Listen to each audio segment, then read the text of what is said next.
સ્વામિનારાયણ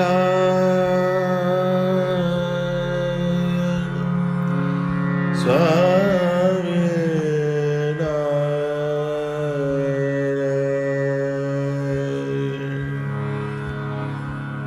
સ્વામિનારાયણ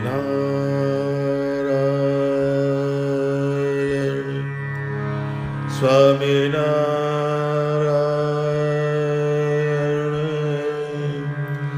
સ્વામિનારાયણ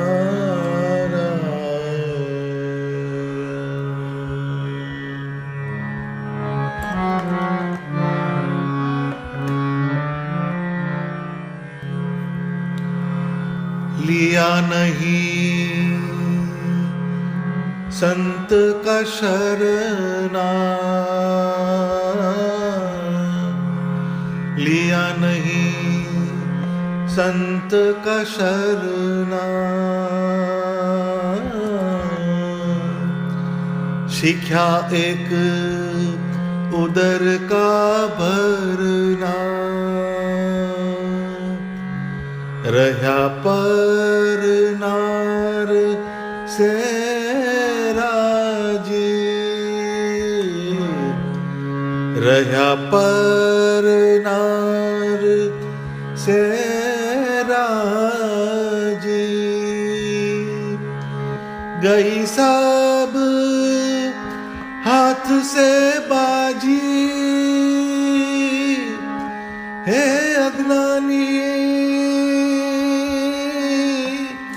समझ क्या सोता, तो जम का खाएगा जूता, तो जम का खाएगा जूता। સહજાનંદ સ્વામી મહારાજની જય. અગાઉની કથામાં આપણે આ પદની બે પંક્તિઓને સમજ્યા. હે અજ્ઞાની સમજ ક્યા સૂતા, તું જમકા ખાએગા જૂતા, તહાં શીર ધૂની પછતાવે, ધની બિન કોણ છોડાવે. આ પંક્તિઓને આપણે આગલી કથામાં સમજ્યા. હવે એના પછીની પંક્તિઓ સ્વામી સમજાવે છે કે લિયા નહીં સંત કા શરણા, શીખ્યા એક ઉદર કા ભરના, રહ્યા પર નાર સે રાજી, ગઈ સબ હાથ સે બાજી. ધની બીને કોણ છોડાવે, એટલે ત્યાં ભગવાનના આશરાની વાત કરી. તો આશરો ના હોય તો બધી જ વસ્તુઓ ધીરે ધીરે ધીરે જીવનમાંથી છૂટતી જાય છે. જે મનુષ્યના જીવનમાં સમયનું અનુસંધાન ચૂકાઈ જાય અને એનો સમય જગતના પંચ વિષયમાં વેડફાવા લાગે, પછી એના વિચારોમાં શિથિલતા આવતી જાય અને પોતાનું કલ્યાણ શેમાં છે એનો પણ ખ્યાલ ના આવે, એનો વિવેક જવા માંડે. પરિણામે એની જે વિચારધારા છે તે હલકા આચરણ અને નિમ્ન કક્ષાના તુચ્છ સુખ તરફ જ ચાલવા લાગે છે. આવા જીવને સાચા સંતનો સમાગમ ગમતો નથી. આપણે અભ્યાસ કરીએ તો આ જે કથા થાય છે એ અઠવાડિયામાં 2 દિવસ, શનિ રવિ એ પણ રજાના દિવસ, અને એમાંય બંને દિવસે અડધો કલાક જ, એટલે આખા વીકમાં 1 કલાક કથાનો સમય છે. છતાં પણ આપણે બધાને રિમાઇન્ડર આપવા પડે કે આ શનિ રવિ એ કથા છે. તો ઘણાને આપણે વાત કરીએ તો એમાં આપણને એમ પૂછે કે આ શનિ રવિ કથા હતી, હવે એ તો ખબર જ હોય, પણ તોય આ કેઝ્યુઅલ વાત હોય છે, પણ એમાં એક બેહોશી હોય છે. પછી ઘણાને આપણે ફોન પર વાત થાય તો નંબર પૂછે, કયો નંબર છે. એટલે આ બધી વસ્તુમાં આપણે એનું એનાલિસિસ કરીએ તો જીવની અંદર ભગવાનના જ્ઞાન તરફ વળવાનો કોઈ ઠરાવ નથી હોતો. એના કારણે જે ભગવાન ભજવાના ગુણો એ જીવની અંદર વિકાસ પામતા નથી. સાચા સંત આ જગતમાં દુર્લભ છે. એમનો યોગ થાય તો જીવને સત્ય અસત્યના વિવેકની દ્રઢતા કરાવી દે અને પછી સ્વામિનારાયણ ભગવાનમાં જીવને જોડે. આજે પણ જો આપણે મુક્તાનંદ સ્વામી, ગોપાળાનંદ સ્વામી, બ્રહ્માનંદ સ્વામી, નિષ્કુળાનંદ સ્વામી, પ્રેમાનંદ સ્વામીના જ્ઞાનનો યોગ કરીએ તો આપણું અંતઃકરણ ફેરવી નાખે. અંતઃકરણ ફેરવી નાખે એટલે શું? તો જે મન જગતના ઘાટ કરતું હોય એમાં ભગવાનના ઘાટ થવા માંડે. જે બુદ્ધિમાં જગતના વિવિધ પ્રકારના નિશ્ચય પડ્યા હોય એ બુદ્ધિ પછી જેમ જેમ નંદ સંતોના શબ્દોને વાંચતો જાય અને એનું અનુસંધાન રાખે જીવ, તો બુદ્ધિની અંદર આ ભગવાનનું સુખ છે, આ જગતનું સુખ છે, આ લોકનું સુખ છે અને આ અક્ષરધામનું સુખ છે, આવો એક વિવેક ધીરે ધીરે ધીરે ધીરે દ્રઢ થતો જાય અને ચિત્તની અંદર ભગવાનનું ચિંતન થવા માંડે. ને અહંકાર, જે જુદી જુદી પ્રકારના અહંકાર કર્યા એ અહંકાર છેલ્લે છૂટી જશે અને ભગવાનના ભક્તપણાનો અહંકાર જ અંતે કામ લાગશે. આવી એક સ્થિરતા થવા માંડે. તો એ નદ સંતોના જ્ઞાનનો યોગ કરે તો આવી રીતના અંતઃકરણમાં ફેર પડે. માટે શ્રીજી મહારાજે વચનામૃત ગઢડા પ્રથમના 18માં કહ્યું કે તૃણની ઝૂંપડી હોય ને તેમાં ફાટેલ ગોદડીવાળા પરમહંસની સભા બેઠી હોય અને ધર્મ, જ્ઞાન, વૈરાગ્ય ને ભક્તિ સહવર્તમાન ભગવદ વાર્તા થતી હોય, તે સભામાં જઈને જે જન બેસે ત્યારે તે સમયે એનું અંતઃકરણ બીજી રીતનું થઈ જાય છે. અહીંયા જે વાત કરે છે શ્રીજી મહારાજ એ બહુ જ ઊંચી વાત કરે છે. એકદમ સિમ્પ્લિસિટીની વાત કરે છે, સત્વગુણની વાત કરે છે. તૃણની ઝૂંપડી લખી એટલે એમ કે ઘાસની ઝૂંપડી હોય અને એમાં ફાટેલી ગોદડી હોય, એના ઉપર પરમહંસો બેઠા હોય અને ભગવાનના ધર્મની, જ્ઞાનની, વૈરાગ્યની અને ભક્તિની, વર્તમાનની વાત કરતા હોય, તો એમાં જો કોઈ જન બેસે તો એનો જીવ જુદી પ્રકારનો થઈ જાય, એની બુદ્ધિમાં ફેર પડવા માંડે. તો આ એક પ્રભાવ છે. આપણે કેનો સંગ કરીએ છીએ એના ઉપર બધી જ વસ્તુઓનો આધાર રહે છે. તો એમાં અંતઃકરણ બીજી રીતનું થઈ જાય છે. એમાં ફાટેલી ગોદડી છે, એમાં કોઈ લક્ઝરી નથી, પરંતુ ફાટેલી ગોદડી ઉપર બેસીને જે વાત કરે છે એ અક્ષરધામની વાત કરે છે. અનંત કોટી બ્રહ્માંડના અધિપતિ એવા સ્વામિનારાયણ ભગવાન એ જ્યાં રહે છે એવું એમનું સુખમય, સનાતન, દિવ્ય, તેજોમય ધામ એની વાત કરે છે. તો એ જીવને એમાંથી ઉઠાવીને મૂકે છે અક્ષરધામની અંદર. દર્દી હોય પરંતુ ડૉક્ટર પાસે જાય તો જ એના રોગનો ઈલાજ થાય. એમ સાચા સત્પુરુષનો યોગ થાય અને ભગવાનના જ્ઞાનનો યોગ થાય તો જ જીવમાં સારા ગુણ ઉતરે અને અંદરથી અવગુણ દૂર થાય. પરંતુ લિયા નહીં સંત કા શરના, કોઈ દિવસ સત્પુરુષનો યોગ કરવાનો સંકલ્પ જ નહીં એવા જીવ જીવનમાં કંઈ જ પામતા નથી. એની વૃત્તિ માત્ર ને માત્ર એનું ઉદર ભરવામાં જ રહે છે. શીખ્યા એક ઉદરકા ભરના, એટલે મંદિરમાં જાય તો પણ સારો ઉતારો, સારું ખાવાનું ક્યાં મળશે એના ચિંતવનમાં જ રહે. પરંતુ સારી કથા વાર્તાનો યોગ ક્યાં થશે, ભગવાનની મૂર્તિનું દર્શન વધારે ને વધારે મને ક્યારે થશે એવો સંકલ્પ ના કરે. કેમ? તો કે પેલા સત્પુરુષનો અને ભગવાનના જ્ઞાનનો યોગ જે થયો નથી એના કારણે એની વૃત્તિ મંદિરમાં જાય તો પણ શીખ્યા એક ઉદરકા ભરના એના પ્રભાવને કારણે ત્યારે એને શરીરના પેટની જે વાત છે ખાવાની એના પર એનું ફોકસિંગ થઈ જાય છે. સમય થાય ત્યારે ખાવાનું કોઈને જ્ઞાન આપવું પડતું નથી, એ તો થઈ જ જાય છે. કારણ એની વૃત્તિ જ ઉદરના ભરણ પોષણમાં કેન્દ્રિત થયેલી છે. આમ આહારનો વિવેક ગુમાવે એટલે એમાં આળસ અને પ્રમાદ ચાલુ થઈ જાય અને પછી ધીરે ધીરે જીવ રજોગુણી થવા લાગે અને પછી તમોગુણી બનતો થાય.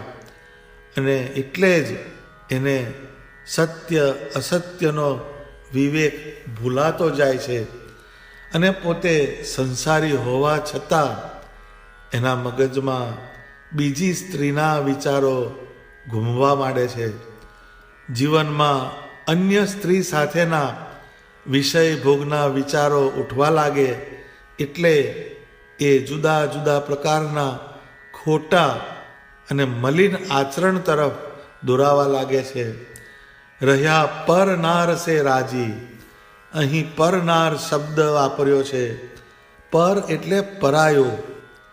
પરાયું ક્યારેય આપણું ના થાય એ જગ્યાએ આસક્તિ જોડી માટે ત્યાંથી ક્ષણિક વિષય ભોગ વાસના પૂરી થાય, પરંતુ આગળ જતાં એ અનર્થ કરાવનારી બને છે.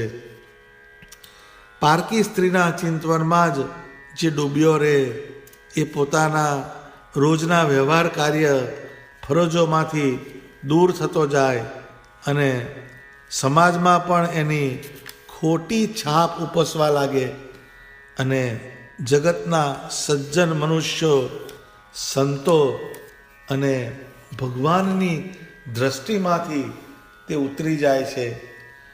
પછી એનું અંતઃકરણ મલિન, વાસનામય, તમોગુણે યુક્ત બની જાય છે અને એ ભ્રષ્ટ બની જાય છે.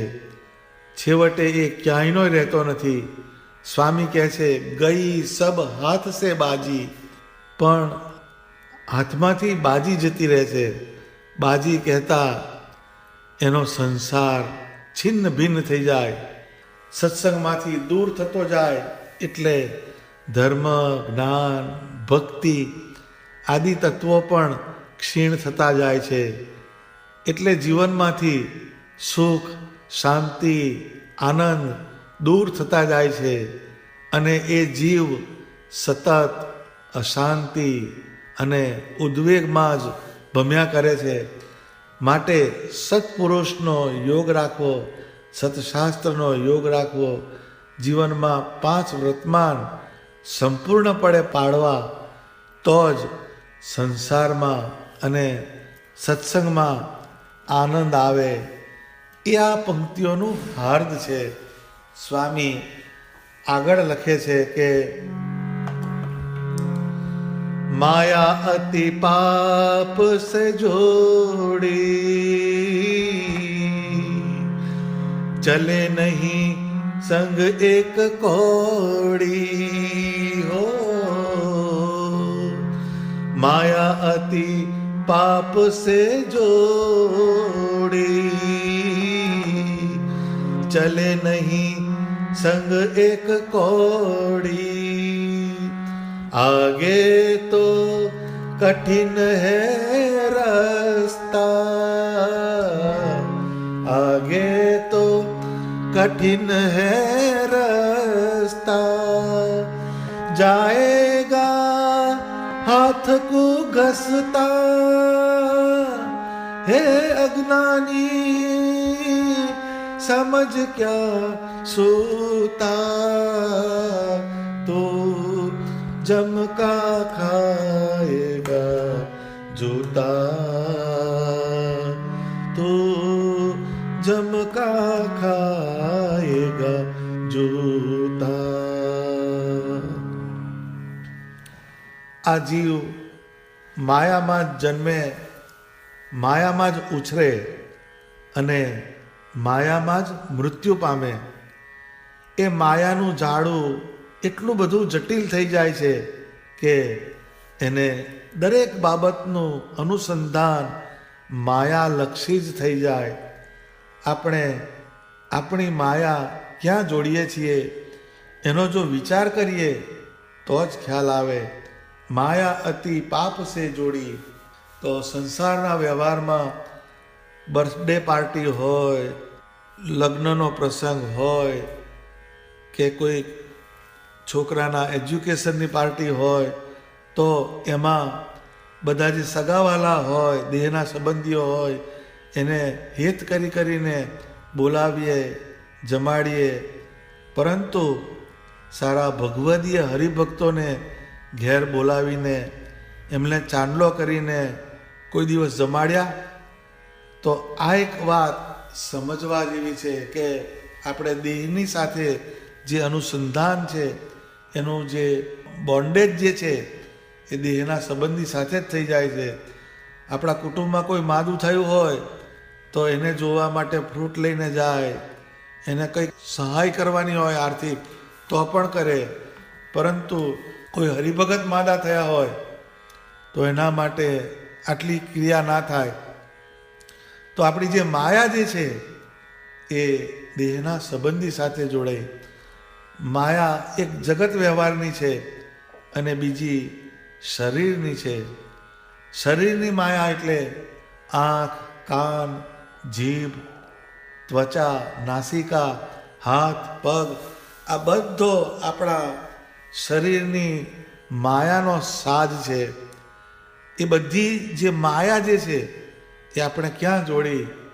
તો કે જ્યાં સુધી ભગવાનનું જ્ઞાન નથી થયું ત્યાં સુધી આપણે આંખને સ્ત્રી આદિ આકારને જોવાની અંદર એને જોડી, કાં તો જગત સંબંધી જે સાહિત્ય એને વાંચવામાં આંખને જોડી, કાનને જગતના જે શબ્દ જે છે એને જગત સંબંધી જે આપણને આનંદ કરાવે એવી વસ્તુઓને સાંભળવામાં કાનને આપણે એંગેજ કર્યો. જીભને કોઈ દિવસ આપણે ભગવાન સંબંધી ધૂન ગાવી, કીર્તન બોલવા એવી બહુ જ ઓછી ક્ષણો હશે. ચામડીનો જે સ્પર્શ છે એને પણ જુદી જુદી જગ્યાએ જગતના પદાર્થમાં કર્યો. નાસિકા પણ અત્તર છે, પરફ્યુમ છે, એને સૂંઘવામાં ઉપયોગ થયો. હાથ, પગ, આ બધા જે માયાના સાજ છે, આપણા શરીરની માયા છે, એને આપણે ભગવાન સિવાય જગતમાં જોડી. પરંતુ જ્યારે ભગવાનના જ્ઞાનનો યોગ થાય ત્યારે એ માયા ભગવાન સાથે જોડાવા માંડે. માયા અતિ પાપ સે જોડી. પાપ એટલે પરમેશ્વરને ભૂલાવે એ પાપ. એ પાપની વ્યાખ્યા સીધી થાય કે જે પરમાત્માને ભૂલાવે, સ્વામિનારાયણ ભગવાનની મૂર્તિને ભૂલાવે એવી જે ક્રિયા, એવો જે સંગ એને પાપરૂપ કયો. તો આપણે એક દેહના સંબંધીની માયા, એની અંદર ધન પણ આવી જાય અને આપણા વ્યવહારના જે સંબંધો છે એ પણ આવી જાય. એ દૈહિક છે, ભૌતિક સંપત્તિ છે, અને બીજી આપણા શરીરની સંપત્તિ છે. આ બંનેને, આ બે માયાને આપણે જોડી ક્યાં? તો કે માયા અતિ પાપ સે જોડી. ચલે નહીં સંગ એક કોડી. હવે આ બંને પ્રકારની માયા સાથે નથી આવી શકતી. તો સાથે શું આવે? તો જે આપણે ભજન કર્યું હોય, સત્સંગ કર્યો હોય, ભગવાન સંબંધી ક્રિયા કરી હોય, દાન કર્યું હોય, સેવા કરી હોય, આ પ્રકારના જુદા જુદા પુણ્ય કર્યા હોય, ભગવાન સંબંધી જે કર્યું હોય એ જ વસ્તુ સાથે આવે છે. સ્વામી કહે છે આગે તો કઠિન હૈ રસ્તા, જાયેગા હાથ કો ઘસતા. તો આગે એટલે મૃત્યુનો સમય એ કઠિન છે, એ વખતે હાથ ઘસતા જવું પડે એમ કે છે. તો મુક્તાનંદ સ્વામી કહે છે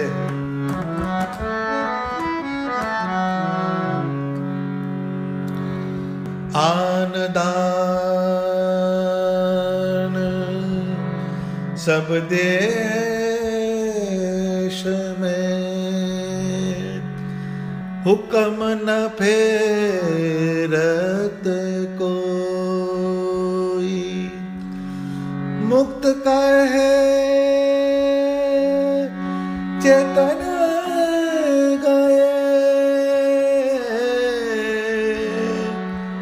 होत खाक समसो.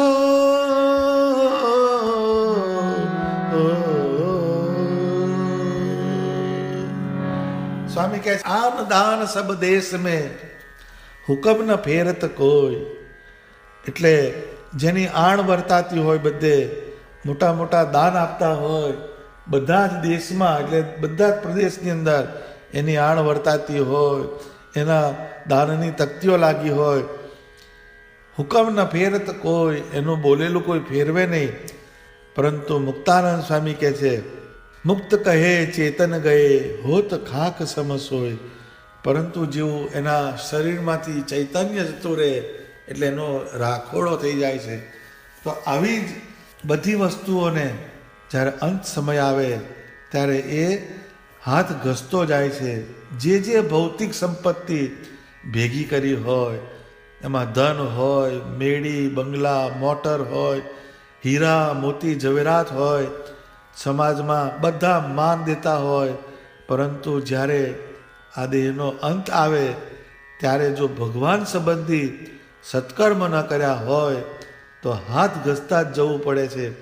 એવી રીતે માણસ ગમે એવો વિદ્યાવાન હોય, ગુણવાન હોય, ઉચ્ચ કુળમાં જન્મ્યો હોય, એનું આચરણ દેવ સમાન હોય, પરંતુ અંત સમય આવે ત્યારે એને એ બધું જ છોડવું પડે છે. આ એના દેહ સાથેનો સાજ છે માયાનો. આ એક જગતની વાસ્તવિકતા છે. કારણ એ દેહની માયાના આપનાર પણ ભગવાન છે.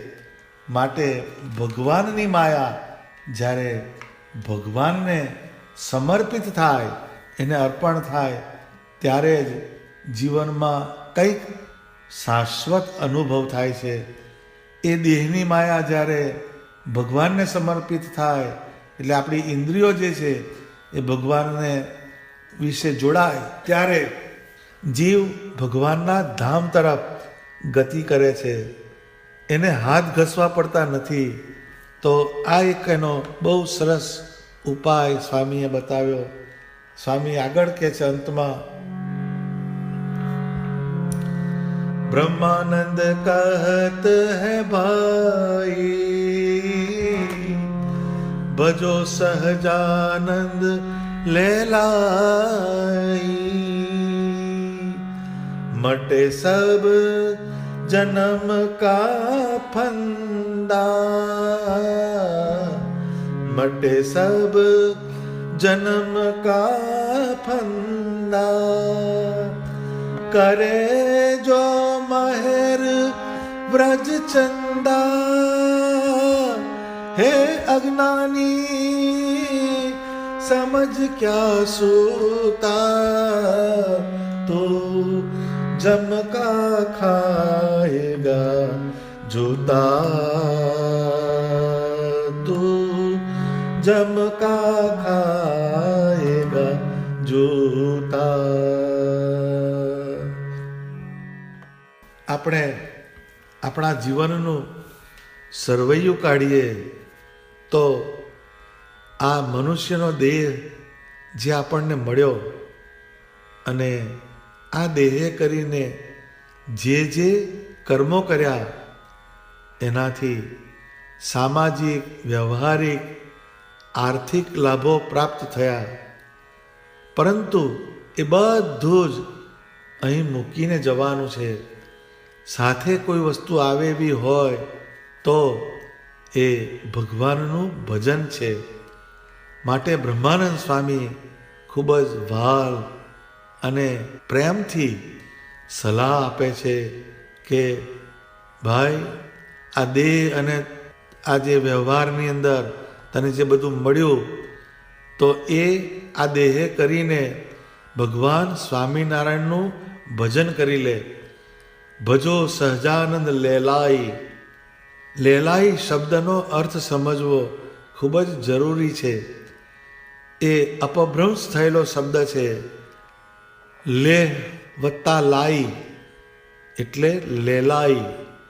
એટલે આપણને જ્યારે ભગવાન સ્વામિનારાયણના સ્વરૂપની અંદર લેહ લાગે અર્થાત લગ્ની લાગે ત્યારે જ સ્વામિનારાયણ ભગવાનમાં પ્રેમ થાય છે. જેને સ્વામિનારાયણ ભગવાનની લેહ લાગે એનું કલેવર બદલાઈ જાય. એના વિચાર, વાણી, વર્તન બધામાં જ જુદો પ્રભાવ પડે છે. જ્યારે સ્વામિનારાયણ ભગવાનની લેહ લાગે છે ત્યારે જીવમાં દાસત્વની દ્રઢતા થવા લાગે છે અને એમની મૂર્તિમાં પ્રેમ વધવા લાગે છે. એવા ભક્તના ઇન્દ્રિયો, મન અને પ્રાણ સ્વામિનારાયણ ભગવાનની મૂર્તિ બાજુ તણાવા લાગે છે. તો આ જે લેહ લાગી એ શબ્દ બહુ જ અગત્યનો છે. આપણને સ્વામિનારાયણ ભગવાનની લગ્ની લાગવી જોઈએ, એની લેહ લાગવી જોઈએ. જેમ આપણે વ્યવહારની અંદર તમે કોઈ લગ્નનો પ્રસંગ લો ત્યારે જો એનું આપણે ઓબ્ઝર્વેશન કરીએ તો ખ્યાલ આવે કે બધાને કેવી લગ્ની લાગે છે. એની અંદર બધા ઓતપ્રોત થઈ જાય છે. દરેક જણ એના તૈયારીની અંદર મશગુલ બની જાય. કેટલા મહિનાઓ આગળથી એની તૈયારી કરવા માંડે છે. કેમ કે બે જીવને ભેગા કરવા માટેની એક આ પ્રક્રિયા છે લગ્ન એટલે. પરંતુ ભેગા થાય પછી શું થાય છે એ તો બધાને ખબર છે. તો એવા જે વ્યવહારિક પ્રસંગ એને પણ આપણે સારો બનાવવા માટે આપણે એની અંદર આપણી લગ્ની લગાડીએ છીએ. તો આપણા જીવના કલ્યાણ માટે, મોક્ષ માટે, આ જીવને મરીને ભગવાનના અક્ષરધામમાં ભગવાન સ્વામિનારાયણની મૂર્તિનું સુખ પ્રાપ્ત થાય એના માટે તો અનેક ગણી લગ્ની લગાડવી પડે. એટલે જ્યારે આપણા જીવની અંદર લગન લાગે ભગવાનની તો જ આપણને ભગવાન સ્વામિનારાયણના સ્વરૂપમાં પ્રેમ થાય છે. તો એ જ્યારે લેહ લાગે ત્યારે જ આપણને ભગવાનની મૂર્તિ તરફ ગતિ થવા માંડે. એના પરિણામે શું થાય તો કે મટે સબ જન્મ કા ફંદા, કરે જો મહેર વ્રજ ચંદા. તો એ જ્યારે ભગવાનની લગ્ની લાગે ત્યારે આપણા અનંત જન્મના જે ફંદા જે છે, જે જીવ માયાની અંદર ગૂંચાયો છે, માયાના ફંદાની અંદર જે ગૂંચાઈ ગયો છે એ ફંદામાંથી મુક્ત થાય છે. કેમ મુક્ત થાય છે તો કે એ ભગવાન સ્વામિનારાયણની મૂર્તિમાં હેત કરે છે, એમાં લગ્ની લગાડે છે. એટલે ભગવાનની કૃપા એ જીવ ઉપર ઉતરે છે. તો બ્રહ્માનંદ સ્વામીએ આ પદની શરૂઆત હે અજ્ઞાની સમજ ક્યા સૂતા, તું જમકા ખાએગા જૂતા એનાથી કરી છે. ઉદ્બોધન અજ્ઞાનથી કર્યું છે અને ઊંઘની વાત કરી છે. ઊંઘમાં એટલે બ્રહ્માનંદ સ્વામી ઊંઘતા નથી પરંતુ આપણે ઊંઘમાં છીએ. એવું બે વસ્તુ અજ્ઞાન અને ઊંઘ એનું પહેલી પંક્તિની અંદર એમણે ઉદ્બોધન કર્યું છે. પરંતુ એનો અંત જે છે એ જાગૃતિમાં કર્યો. જાગૃતિ કઈ તો કે આ દેહે કરીને ભગવાન સ્વામિનારાયણમાં પ્રેમ કરી લ્યો. આપણા મનને, આપણી બુદ્ધિને એમાં જોડીને આપણા પ્રાણને સ્વામિનારાયણ ભગવાનની મૂર્તિનો યોગ કરાવવાનો, તો એનાથી આપણને ભગવાન સ્વામિનારાયણની મૂર્તિની લગની લાગશે. એ જ્યારે ભગવાનની લગન લાગે, જગતની તો લાગેલી જ છે, આ જીવને લગની લગાડતા તો આવડે જ છે, પરંતુ આપણે ટ્રાન્સફર કરવાની છે, જગતમાંથી ભગવાન તરફ જવાનું છે. એ જે લગન આપણને સંસાર વ્યવહારની લાગે છે, એ જ બધા એલિમેન્ટ્સને આપણે ભગવાન સંબંધી કેળવવાના છે. એ જ્યારે ભગવાનના સ્વરૂપની લેહ લાગે ત્યારે જ આપણા જીવનની અંદર સાચું જ્ઞાન પ્રગટ થાય છે, સાચું ઉદ્બોધન થાય છે જ્ઞાનનું. તો આ વસ્તુને સમજવાની, એટલે આપણે અજ્ઞાનીથી શરૂઆત થઈ અને જ્ઞાનમાં એનો અંત આવ્યો. તો બધા ફંદામાંથી છોડાવે એવા કોઈ હોય તો એક ભગવાન સ્વામિનારાયણ છે. કરે જો મહેર વ્રજ ચંદા, એટલે ભગવાન સ્વામિનારાયણની આપણા જીવ ઉપર કૃપા થાય તો જ આપણા અનંત જન્મના ફંદા છૂટે એવા છે. એને માટે ભગવાનના સ્વરૂપમાં લગની લગાડવી એ બહુ જ અગત્યની બાબત છે. તો આ બ્રહ્માનંદ સ્વામીનું પદ એ ઘણી બધી વસ્તુઓને શીખવાડી જાય છે.